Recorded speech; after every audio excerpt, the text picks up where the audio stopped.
Hi dear friends, in this video we are going to discuss about the how we can identify the focus point of a concave mirror and focus point of convex mirror.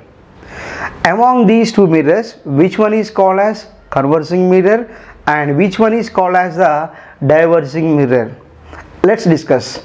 And among that, you have to know about the difference between focal point of the convex and concave and how we can define the focal length. Let's see. So dear students, in previous video we discussed about the how the structure of concave mirror and concave mirror is available. So now first we can go for the focus of our principal focus of concave mirror. So first thing here we have to discuss that one, focus of concave mirror. So all of you know children, the midpoint of the mirror is what we call, here pole. What it is? Pole. So now this is the principal axis. This is what? Principal axis. When the light is coming from so much of distance, when the light is at infinite distance, the rays which are coming from the infinite object, it should be like a parallel beam of light. That's why we are showing like this. Here parallel light is coming and that should be incident on the concave mirror, and these are the arrow marks reference the light rays. So this is what children, this is the principal axis. Clear? After that, after the incident on the concave mirror, all the reflected rays are meet at one point. So meet at one point. So again this should be like this, and this is the another reflected ray, so they should be reflected and meet at a point on the principal axis. Then that particular point is called here focus. What it is? Here this is the pole. So dear students, this is the non-reflected surface of a concave mirror. So this is what? Concave mirror. The reflected rays are incident on the reflected surface of concave mirror and they should be reflected and they should be meet at one point. That point what we call? Reflected rays are converge or meet at a point. So meet nothing but are intersection at a point. Reflected rays are converge or meet at a point on the principal axis.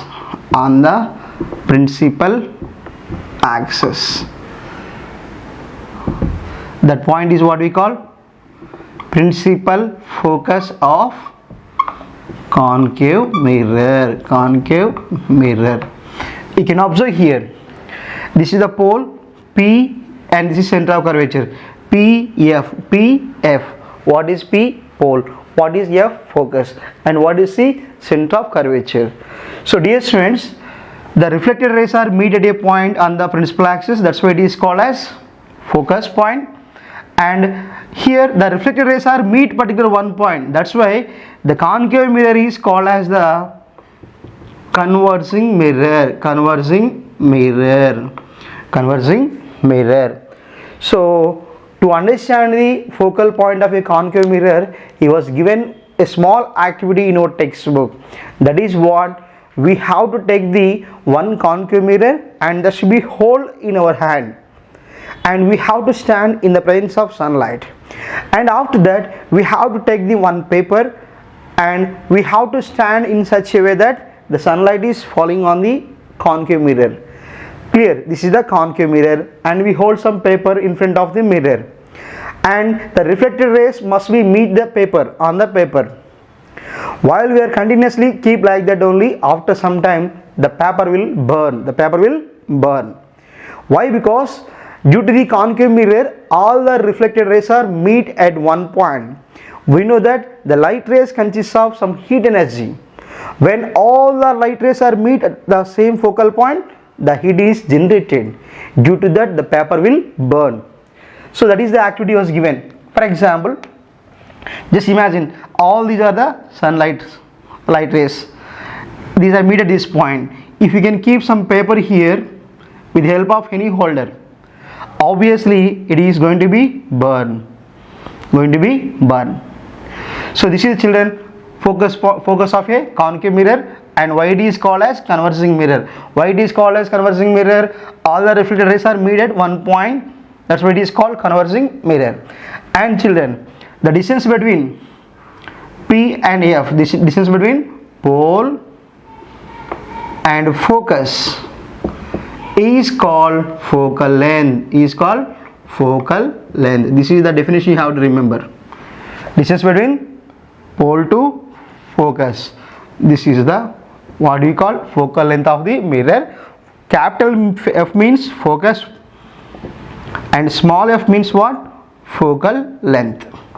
That's how to remember. Up to now we discussed about the focus of the concave mirror. Let's see now how we can draw and how we can identify the focus of a convex mirror. So here, what is the topic here? Focus of convex mirror.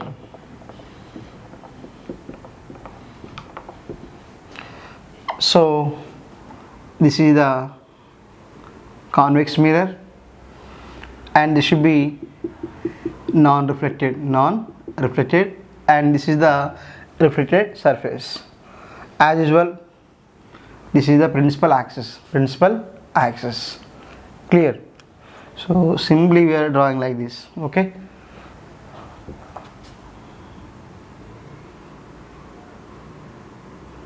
Okay, this is the convex mirror, and now again light is coming from long distance. That's why what we have to say, parallel beam of light. So these are the light rays coming from the object which is at long distance. Clear? After that, here, after incident on the reflected surface, they are going to be reflect back. So to understand that, I am drawing the as with blue marker like this. These are the reflected rays, and this is also reflected, and this is also reflected ray. Clear? So after the reflection, we have to extend the reflected rays. Then they should be meet at a point on the principal axis. Now this is the focus. Of a convex mirror. This is the pole and this is the focus, and some here center of curvature is there. It is there. Got it, children? So here, from this point, you can observe that from this point the reflected rays seems to be like they are emanate, or they are diverging from a single point. If you can watch from this point, the reflected rays seems to be diverge from this same single point focus. Clear?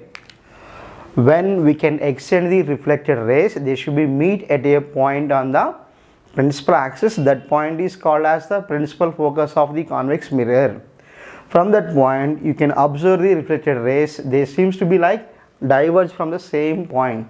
That's why here convex mirror is called diverging mirror. What is diverging mirror?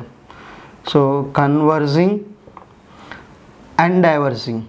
So already we discussed converging mirror is what? Concave. Diverging is what? Convex mirror. Clear? So, and now again as well same definition, P to F is what we call focal length. what it is called? Focal length. For both mirror, same definition. The distance between the pole and focus, what we call? Focal length. So you can observe in between the, here it is a concave mirror.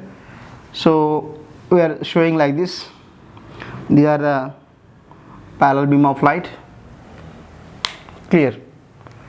So you can observe here, these are the reflected rays now. They should be meet at one point. That point what we call focus. So this is the what? A reflected surface, and this is a non-reflected surface. So you can observe these two diagrams. So why the concave mirror can forms the real image, why the convex mirror can forms the virtual image? The reason is, here the reflected rays must be focused in front of the mirror for concave mirror. That's why it can forms the real image. It means that if you can keep a screen here, on that screen we will obtain the image. But in this case, you can observe here the focus point is in front of the reflected surface. In this case, focus point is the behind the reflected surface. This is what? Reflected surface. Clear? This is the reflected surface, and behind that we have focus point. That's why it can forms the virtual image. So in case of convex mirror, we are able to see the image, but we are unable to capture on a screen. That's why the convex mirror always can forms the virtual image. And dear students, in both cases, this is the P and this is the F. This is the P and this is the F. The distance between the pole and focus is called focal length of both mirrors. So in this way, children, we can identify we can draw the diagrams for focus of convex mirror and concave mirror.